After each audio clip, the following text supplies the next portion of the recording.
Hey guys, Anjana here and welcome to week 1 of the course. So I just wanted to go over some assignments, wanted to go over the readings, and just tell you how this week is gonna, what this week is gonna look like. So here we have 3 chapters that we have to read. One is by the Perry Boy Who Was Raised as a Dog, chapter 1.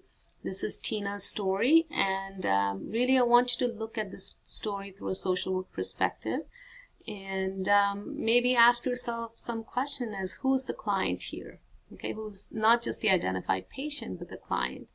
And Dr. Perry's role in this case, and he does violate some boundaries. So, I'd like to hear what you think about that. And he does good work, sees results, but something happens at the end. I want you to think about that as well.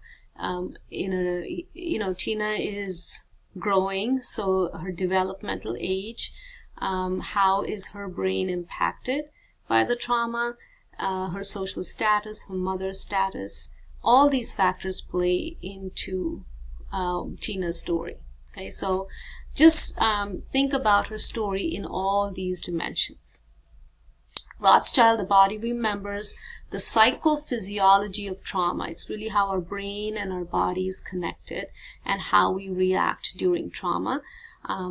Once you read this chapter, I'm going to talk more about it next week, but it's really one of the foundations of this course is this mind-body connection. And then you have Van der Kolk, which is an easy read. I almost feel like it's a story. So these are our readings. And then we have 2 videos by Dr. Perry himself. This one, the brain development and learning, is excellent. And it talks about, I don't know the video, or it's, I think, oops, sorry. Let me go here.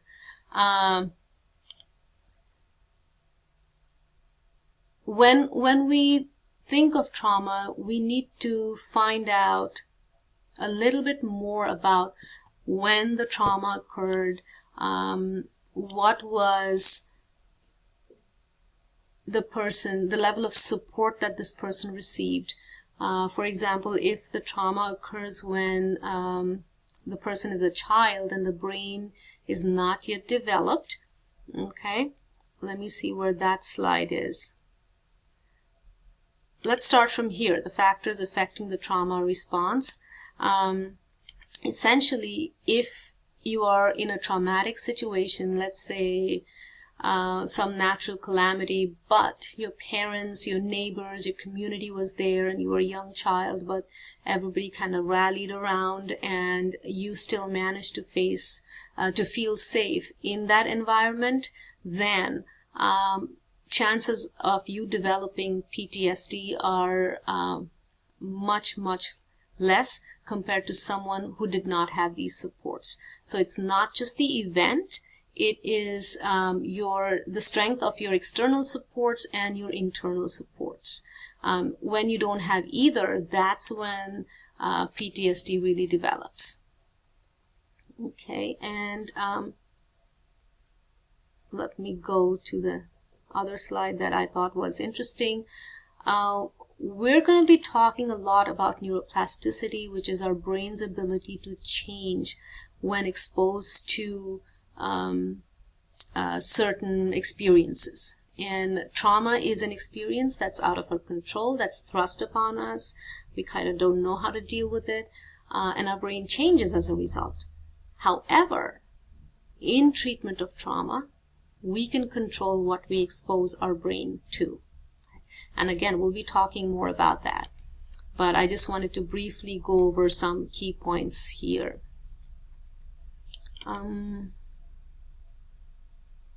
So there was a belief that the brain could not change or not generate new cells, but that has changed now.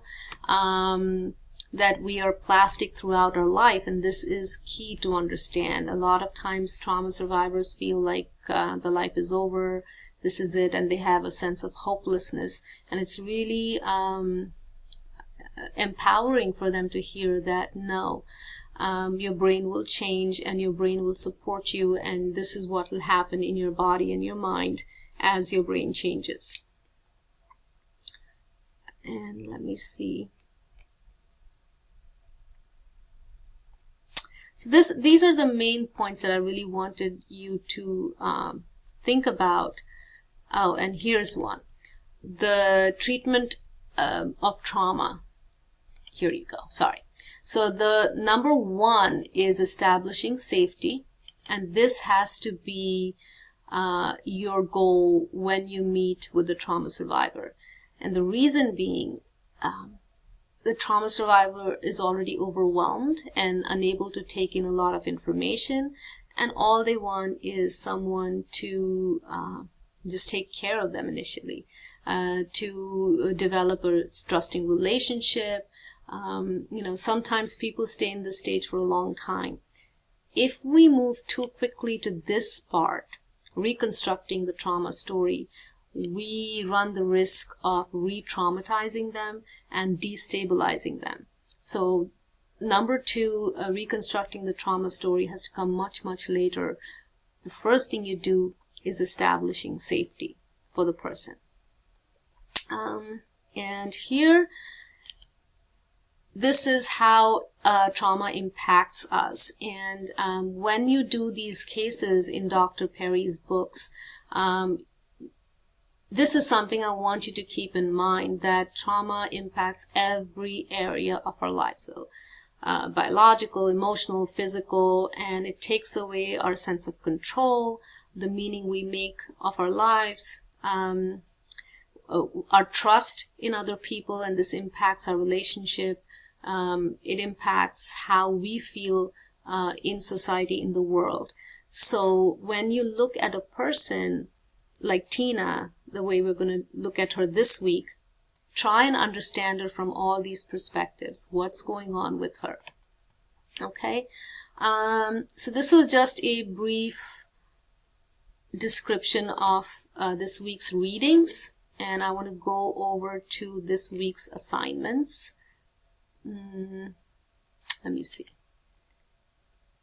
Yep, so this is our initial prompt, which is a discussion. You're going to post an introductory video with, introduce yourself, what do you do, and what do you hope to get out of this course, and why you think studying trauma is going to be relevant. So you post this on Thursday, and after everybody has posted, you have to respond to at least 3 of your peers. Try and respond to people who haven't received responses yet, so that everybody gets a response.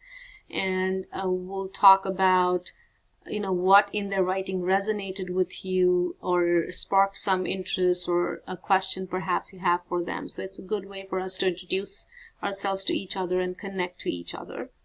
Okay. Then you will submit your journal here for week 1. And if you look at the syllabus, under each assignment there's a video link, a URL that you can click on, and it will give you details on how to do this assignment and what is expected. Okay. And here is, you will sign up for the type of trauma you want to work with. So you have domestic violence, combat, complex, sexual trauma, natural disaster, school and community violence. So we have all this, and you will be designated a letter. Like if you click here, there's a letter A.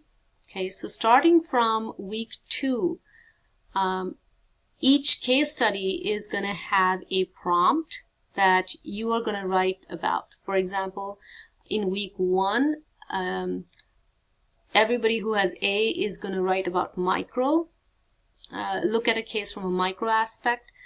People with B are going to look at a case from meso aspect, and D would be macro, and so on. So these letters are going to tell you what your prompt is going to be for that week. So you just click one and submit it, and then I'm going to try and put you into groups depending on the choice of your topics.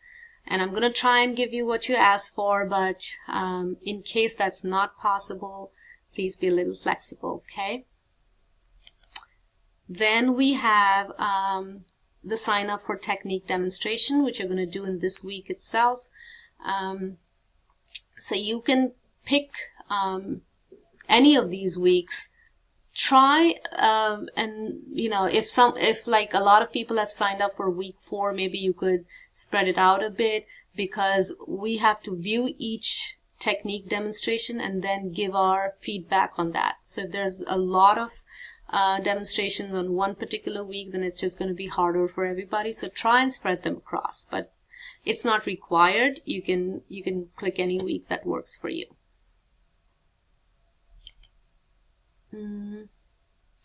And the self-care activity. This is not required to do, but it can inform your technique demonstration, definitely. So I would, it's a small video, it's 13 minutes. I would suggest going through this, and this is a technique that I suggest to a lot of my clients, and they seem to be able to do it. So I would suggest just going through it, okay? So that was all for this week, and I look forward to meeting all of you. Thank you.